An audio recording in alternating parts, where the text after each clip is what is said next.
જે તે દેવ કે દેવી કે કુલદેવના જે પ્રકારો છે એ કોઈક સંસ્કારના અંતર્ગત હોય તો આપણે ત્યાં પણ સ્વીકાર્ય થયા છે. જેમ ગણેશ સ્થાપન થાય, કુલદેવ સ્થાપન થાય, કુલદેવીનું હોય તો તે પણ થાય, અમારે ત્યાં પણ થાય. તો સંસ્કારના અંતર્ગત જે નૈમિત્તિક કર્મ છે એમાં એ પ્રાપ્ત છે. એ તમારે ત્યાંની પરંપરામાં એમનું કોઈક સ્વરૂપ અને કોઈક ભાવના અવશ્ય હશે જ. અને એ યદિ કુલદેવી છે અને એમની એક પરંપરા કોઈક સંસ્કાર વિવાહાદિમાં પ્રાપ્ત છે તો અનેકવિધ દેવોનું જેમ ત્યાં સ્થાપન થાય છે, અનેકવિધ કર્મ ત્યાં કરવાના પ્રાપ્ત છે અને એ પરંપરા યદિ હોય અને એમનું સ્થાપન થતું હોય તો એમાં કોઈ આપત્તિ જેવું નથી જણાતું.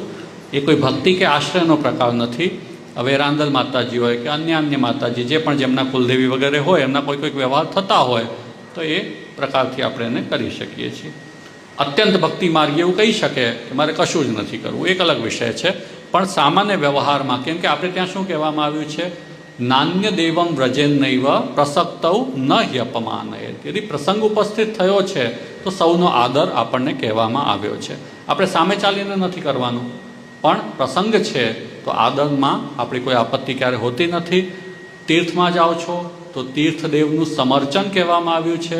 જે તે તીર્થના કોઈ પણ દેવ હોય તો એનો સારી રીતે અર્ચન કરવું, આદર કરવું, સત્કાર કરવું એ પણ સ્વીકારવામાં આવ્યું છે. તો જે તે ક્રમના અનુસંધાનમાં એ કર્માંગ વિષય છે, એ આપણા ભક્તિનો વિષય નથી.